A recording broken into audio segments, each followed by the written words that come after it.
네, 금리 인하기인데 다른 섹터에 힘이 없다. 그럴 때 꼭 봐야 하는 섹터가 있죠. 바로 바이오입니다. 오늘 K바이오 상황 업데이트를 좀 해보죠. 삼성 액티브 자산운용 심주현 매니저와 함께합니다. 매니저님 어서 오세요. 네, 안녕하세요. 반갑습니다. 네, 바이오 섹터 직접 ETF 기획도 하시고 운영도 하고 계시는 거죠? 네, 지금 2년째 운용하고 있습니다. 네, 요즘 바이오 섹터 지금 꽤 많이 올라 있습니다. 코스닥 1위 알테오젠만 해도 지금 전고점 부근까지 와 있는 상황인데 이 어떤 배경이라고 보세요, 최근에? 네, 이제 최근에 말씀하셨듯이 바이오가 굉장히 주가가 좋았는데요. 거기에는 크게 세 가지 이유가 있다고 보고 있습니다. 첫째로는 아무래도 증시 상황인데 이제 아시다시피 오늘은 좀 이제 조정이 있긴 했지만 네. 이제 코스피가 연일 신고가를 갱신 중입니다. 그 와중에 이제 코스닥 같은 경우는 이제 코로나19 때 1000포인트를 넘었던 이후로 아직 거기까지 한참 못 미치는 상황인데요. 이제 아시다시피 이제 코스닥 상위 10개 종목을 보면은 그중 7개 종목이 바이오일 정도로 코스닥에서 바이오가 차지하는 게 중요합니다. 그러니까 이제 다들 코스닥은 언제 반등할까라고 생각을 하면은 자연스럽게 바이오로 관심이 갈 거라 보고 있고요. 예. 그리고 또 이제 앞서 말씀해 주셨던 것처럼 두 번째 이유로는 역시 금리 인하 기대감이 바이오에 가장 크게 작용하고 있다고 보고 있습니다. 먼저 이제 미국 10년물 금리가 이제 최근 한 2년 정도 해가지고 한 4에서 5% 정도 왔다 갔다 하고 있는데 이제 아무래도 이제 오늘이죠. 오늘 이제 9월 FOMC가 시작을 하고 예. 내일 정도면 이제 금리가 어떻게 될지가 나올 텐데 이제 페드워치 기준으로는 25bp 인하할 가능성이 96%, 50bp 인하할 가능성이 3% 정도 나오고 있거든요. 예. 그럼 아무래도 금리가 인하되고 그러면 장기물도 낮아질 거고 근데 이제 당연히 바이오텍 같은 경우는 금리가 낮아지면은 자금 조달이 굉장히 부담이 없어지고 그러면은 이제 임상을 진행하거나 이제 새로운 파이프라인을 개발할 때 굉장히 좋습니다. 네. 따라서 이제 바이오 쪽으로 당연히 자금이 몰릴 수 있을 거다라고 생각을 예. 해볼 수 있고요. 마지막으로는 이제 우리나라뿐만 아니라 글로벌리 이제 새로운 기술들이 개발이 되고 있고 그게 영향을 많이 미친다는 것입니다. 이제 아시다시피 이제 비만 치료제가 요즘 굉장히 핫했지 않습니까? 네. 그럼 비만 치료제 같은 경우는 이제 2030년 기준으로는 거의 비만 치료제가 전 세계 글로벌 탑 10 매출되는 약물 중에 5개를 차지할 정도로 커질 거라 보고 있고 또 이제 그 외에도 요즘 이제 뭐 SK 하이닉스, 삼성전자 가듯이 AI가 되게 핫한데 이제 바이오에서도 AI를 통해서 신약 개발에 도움을 받는 경우가 늘어나고 있습니다. 예. 이런 부분들이 있다 보니까 아무래도 전반적으로 바이오에 이제 시선이 가지 않나라고 보고 이 있습니다. 말씀하신 바이오 헬스케어 시장을 볼 때 좀 주목해서 봐야 되는 분야가 어떤 부분인가 좀 궁금한데 네. 말씀하신 비만 치료제 분야가 일단 있을 것 같고요.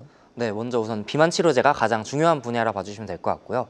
근데 이 비만 치료제가 단순하게 비만뿐만 아니라 이제 뭐 예를 들어서 심혈관 질환이나 신장 질환이나 이런 쪽으로 확장되어서 적용이 될 수 있습니다. 네. 그렇다 보니까 이제 23년 정도만 해도 그 시장이 한 이제 2023년 50억 달러 미만으로 추정이 되었었는데 이제 2030년에는 전체 의약품 매출 시장의 9% 정도를 차지하면서 약간 1,500억 달러 네. 거의 한 50배가 증가하는 거죠. 워낙에 비만 치료제는 유명하니까요. 그리고 네. 또 뭐 어떤 것들을 봐야 됩니까? 그렇게 늘어나는 게 있고요. 예. 이제 기존 바이오의 강자함 역시 항암제지 않습니까? 항암제. 네, 비만에 좀 묻힌감이 있긴 하지만 항암에서도 역시 꾸준히 딜이 나오고 있습니다.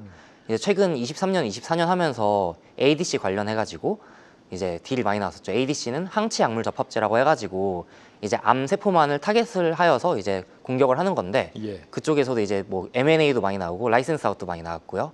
그리고 최근에는 이제 이중 항체 쪽으로 해가지고 이제 기존에 이제 1위 매출을 하고 있던 키투르다보다 좋은 이제 데이터를 예. 보인다고 하면서 그쪽 매출도 증가하는 것 같습니다. 세 번째가 또 있나요?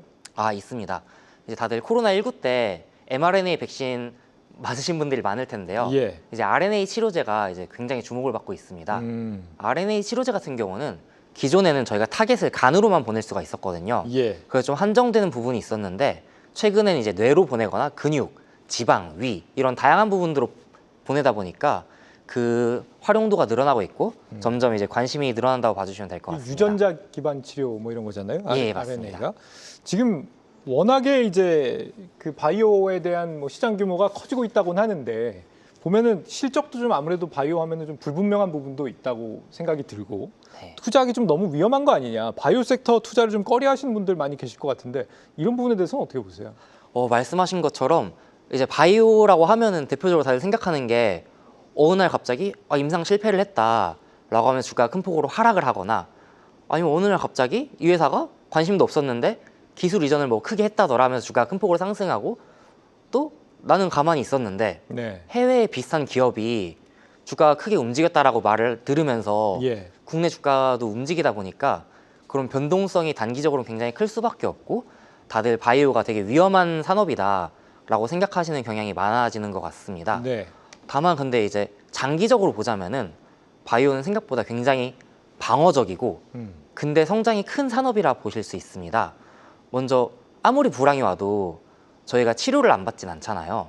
그런 식으로 기본적으로 방어성을 띠고 있고 그리고 장기적으로 보자면은 이 고령화 사회에서 헬스케어 지출은 늘어날 수밖에 없기 때문에 장기 성장성을 지니고 있습니다. 그 산업은 장기적으로 성장한다는 믿음이 있는데 네. 개별 종목에는 좀 부담이 있으니까 이럴 때 ETF를 좀 선택하는 게 방법이 될 수는 있겠습니다, 확실히. 네, 맞습니다. 최근에는 이제 바이오 관련된 ETF도 다양한 종류가 나오다 보니까 네. 그런 것들에서 이제 내가 어떤 거를 투자를 할 수 있으면 좋을까. 왜냐하면 말씀하신 것처럼 개별 종목을 다 공부하기는 너무 힘들거든요. 그렇죠. 이제 그런 것들을 모아놓은 이제 ETF들을 보면서 이제 좀 종목을 내가 거기서 좋게 보는 종목을 살 수도 있고 아니면 아예 그 ETF 자체를 투자를 하시는 것도 좋은 방법일 것 같습니다. 네, 지금 표가 나오네요. 저거 보면서 뭐 설명해 주실 만한 게 있나요? 아, 네. 지금 표 같은 경우는 이제 현재 시가총액이 1,000억 원이 넘어가는 바이오 ETF들이라 봐주시면 될 것 같고요. 연초 대비 수익률로 이제 정렬을 했는데 생각보다 수익률 차이가 많이 나거든요.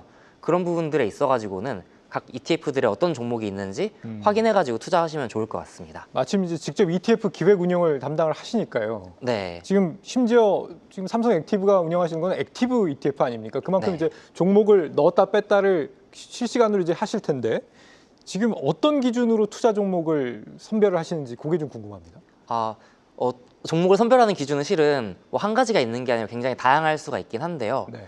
예를 들어서 이제 바이오텍 같은 경우에는 이제 결국 이 회사가 가지고 있는 기술이 어느 정도 괜찮은지에 대해서 공부를 해야 되고 또 이제 아까 말씀드렸던 것처럼 글로벌 트렌드가 뭐 비만, 항암제, RNA 치료제 이런 것들이 있다고 말씀드렸잖아요. 예. 그럼 이제 그런 글로벌 트렌드랑 맞는지 왜냐면 실은 내가 아무리 잘해도 글로벌 트렌드가 아니면 빅파마들이 관심이 없으면은 기술 이전을 할 수가 없으니까 예. 그런 트렌드가 맞는지 또 각 기업에 있어가지고는 지금 가지고 있는 파이프라인이 어떻게 돌아가고 있는지 이런 부분들을 파악해서 이제 투자를 한다고 봐주시면 될 것 같습니다. 예, 이렇게 투자를 다양한 기준들에 의해서 하고 계시고 우리 투자자분들도 참고를 하셔야겠지만 잘 모르겠으면 ETF, 액티브로 한번 참고해 보시는 것도 방법이 될 것 같습니다. 삼성 액티브 자산운용 심주현 매니저와 함께했습니다. 매니저님 오늘 말씀 잘 들었습니다. 네, 감사합니다.